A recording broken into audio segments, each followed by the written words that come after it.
Hey everyone, I'm McDowell here with another YouTube video, and today I want to do my Cobra Kai Season 5 review. Now, if those of you who don't know Cobra Kai is basically a sequel series off of the Karate Kid from 1 through 3. So it's a pretty good show. I mean, it takes place 34, 35 years after the first tournament in the first film, and you got Johnny Lawrence going in as the protagonist at first, and slowly drags Daniel into this whole new rivalry and all that. And the series is pretty good. Touch up on a lot of things about the PC culture, about the baby boomer culture, and all that. It also touch up on what is actually relevant in martial arts these days, and what's actually new, and what you can actually do to actually improve it. I mean, I'm already at season 5. So the thing is, if you have not seen Cobra Kai, I'm going to be discussing season 5. So this is a spoiler warning for you. I'm going to explain everything that goes on in season 5. So if you have not watched Cobra Kai season 5, turn this video off. Go check up on the first 4 seasons. Watch it. Watch season 5. Catch up. If you have never seen Karate Kid, go watch those first and then see Cobra Kai. But other than that, this is your sporting warning. Let's get into it. So the thing is, throughout the first 4 seasons, that both Daniel and Daniel's son and Johnny have both had like this rivalry going on against them. So Johnny eventually opens up Cobra Kai. Big mistake, because you get all the old villains such as like John Kreese and Terry Silver. Terry Silver in this one comes back with a vengeance, and he actually lights everything up. He's basically almost like Emperor Palpatine from Star Wars. Very cunning, very manipulative, very vicious and tactical and cunning and all that. But the thing is that it's like he's Emperor Palpatine and John Kreese is like Darth Vader.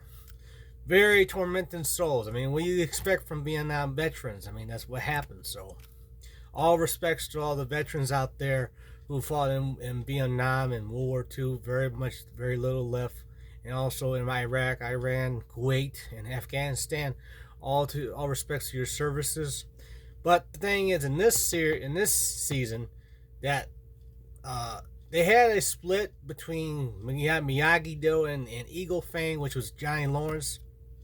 And Johnny Lawrence is more out of the box, guerrilla warfare kind of thing. Like, for example, instead of bench pressing and a bunch of iron, you're bench pressing with a log.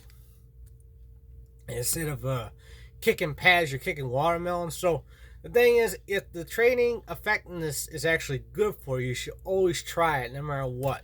Try it at least about once and see if you can actually do it. So improv training methods can be really effective depending on where you're from, what you're doing. I mean, in Thailand, they wrestle a water buffalo by the horns, and they keep going back and forth in a mosh pit. And in both Okinawa, Japan, and also in China, they take their fingers, spear hands, and stick them in the sand, in deep sand and rocks to try to toughen up your hands. So there's all different kinds of training methods out there that are very primitive. Can be harmful, but they're very primitive and very effective. So that's what Johnny Lawrence is.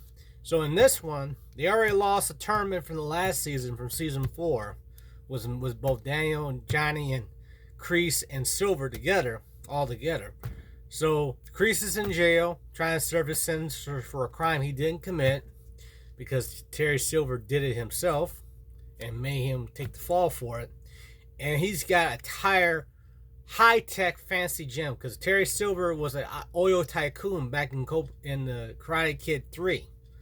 And that's what happens when you have a big giant corrupted corporations take over karate or martial arts. They get the big money, they got all the technology, almost similar, say, like to Rocky 4. And it kind of got a bit of a Rocky 4 theme to it, because you got the underdogs, which is Eagle Fang and Miyagi-Do, going against a state-of-the-art, high-tech, very disciplined Cobra Kai.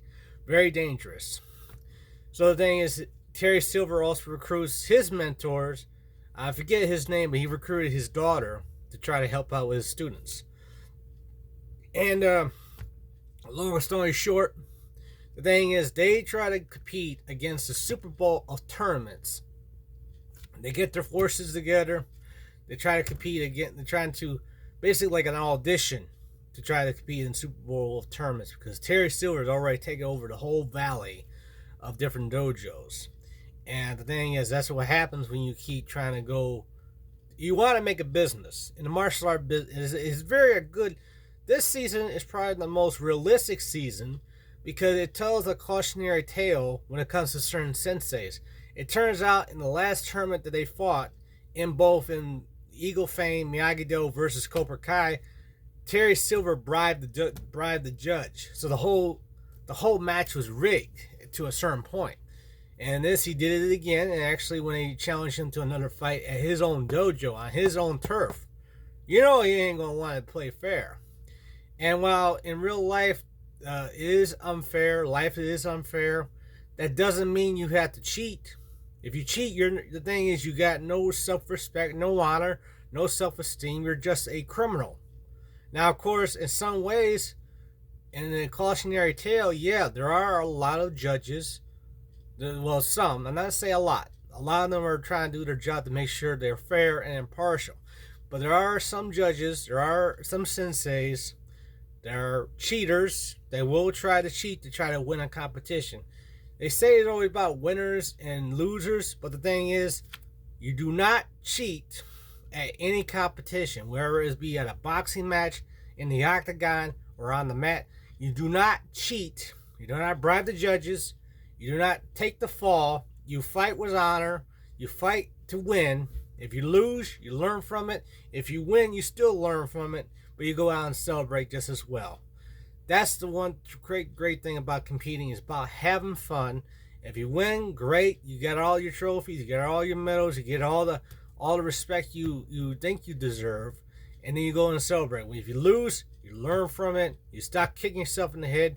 You congratulate your opponent for doing a good thing. You get to learn something out of it. You get to make friends. That's how real competition should be. Every time you go in, you be confident the whole time, self-respected, self-reliant, self-disciplined, and you go and have a good time. They're supposed to be fun. But of course, in some ways, they are rigged. There's a lot of there is some bias in the martial art business, and it's only getting worse. Just like the whole sensei problem. The sensei problem, of course, we have a sensei that's got a very giant ego, and we all have egos, but if a sensei, regardless how big he is, remember, the black belt, the piece of fabric that holds your pants up in between your waist, is still just a belt, a piece of fabric, a piece of cloth. It's nothing. You are what you make it. If you are a jerk before you can go into a dojo, you always will be a jerk. The black belt is not the black belt, or the title, say, a master sensei, is basically just a title form on what you had completed. Now there are some senseis that will take advantage of their own power, because everyone knows that when someone's in power, they can either help lives or they can destroy them. And there are some senseis out there. Season 5 of Cobra Kai is a very good cautionary tale. It hits almost at home. It hit at home with fathers, brothers, sisters, mothers, daughters, family, all kinds of, even hits in the martial art community. And the thing is, this one was a lot more cautionary tale because there are some judges that will take bribes. Even at the end of the fight, in one episode, Terry Silver bribed the judge, and Daniel took aside his own daughter, Sam, and say to her, we already know this thing is going to be rigged. You make every single point. If it's point sparring, you make every single point undeniable so they can see it. That's what I'm saying. If you're trying to do a strike and you come about this far and the judge can't see it, he might call point, or he might call block. But if you go like this, you know you're blocking it, and you know you're blocking the attack. But in this one, in one episode, the Sam blocked the attack. Judge called point on the opposite side. That's just complete rigging right there. You can just tell when it's complete rigging. That's why if you ever do compete in point sparring or in any kind of combat sport where they award points, like point, you make sure that every single point is undeniable. You make sure they see it.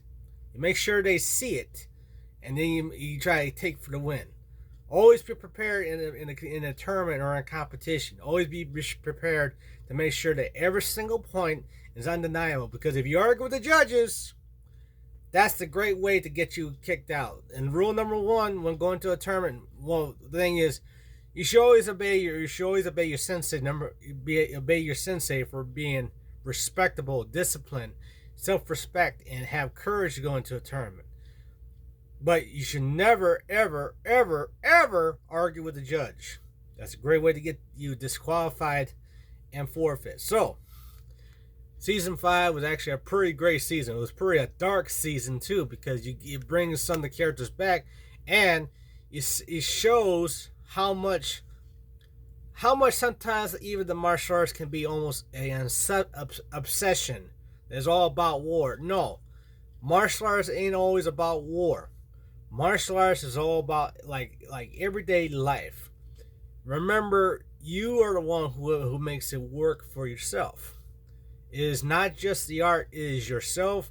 You're trying to maintain balance in yourself. Kind of like how we're trying to make balance in our country.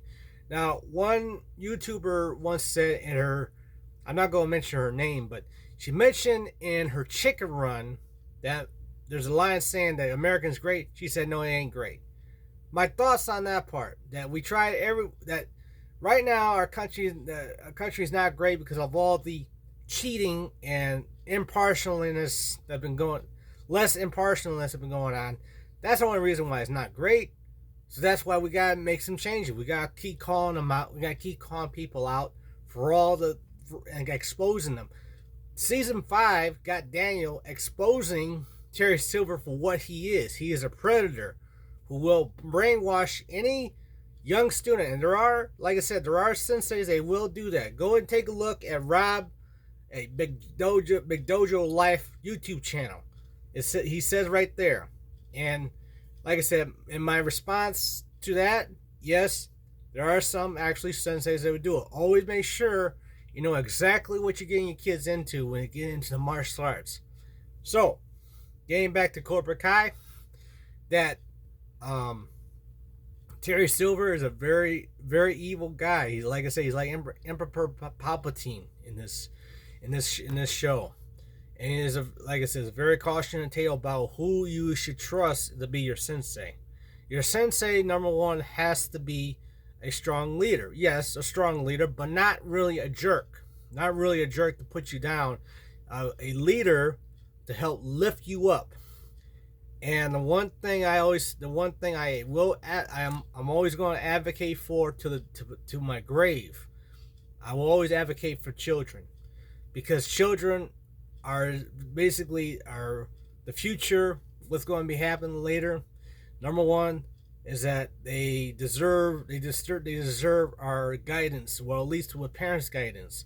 And in the martial arts, we try to give as much guidance as much as you can. Parents, always be there in the classes. Always be there to make sure they are comfortable learning. And the one thing, like I said, I advocate for children that if there's something inappropriate going on, trust me, I will deal with it. And I will promise to all my students at the Dice in Michigan, there will be no grooming. I do not stand with grooming at all. I do not stand with grooming. There's a lot of that going on in the martial arts as well. Like I said, Cobra Kai Season 5 is a very cautionary tale of what you should look for. It's got a great story into it, so I say go check it out on Season 5. But like I said, it's a very cautionary tale about being a sensei, running a dojo. And the thing is, running a dojo is a very lucrative business. A real sensei got to have believe it or not, has to have a day job in order to pay the bills. Because when they get the when they get like the corporate sponsorship and try to go global with it, that's when money is all about money and less about the students. It should always be about the students when you're running a dojo all the time, because that's how else how you're supposed to respect them, and then they have you respect you back. That's what being a great sensei. So I advocate for children that they should, number one, they need education, real education, the general education. So that's why if you ever bring them to my dojo, make sure that they no, I will make sure I put it in writing so that no one will say, well, you never say this. I will put it in writing that when kids from 5 and up, that's when I start teaching. When kids from 5 and up, they have to maintain a grade point average of 3.0 or C plus, because as an instructor, I look for greatness in my students. I'm doing exactly what my sensei did to me. He made sure that everyone had a C plus average, then later put it at B plus average, because we all know that kids are smart. Kids will learn. Their brains are like a sponge. They will absorb everything. So that's why the reason why I'm running a dojo is to help protect kids. What's been going on, not only in the classrooms, but what's going on in the streets. Number one, no grooming, no drugs, no underage drinking. No gang activity. No abuse. Trust me, they're not going. When they're with me, I don't want nothing to do with that. And that is what I will take my grade for, alone if I have to. So that's why I'm doing this, to try to help save lives. And it's all about the kids. So, Cobra Kai season 5, great season. I hope they come with another season 6.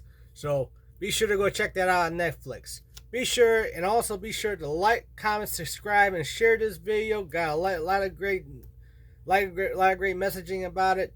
Hope to get 1,000 subscribers. This is Al McDowell. Sign off.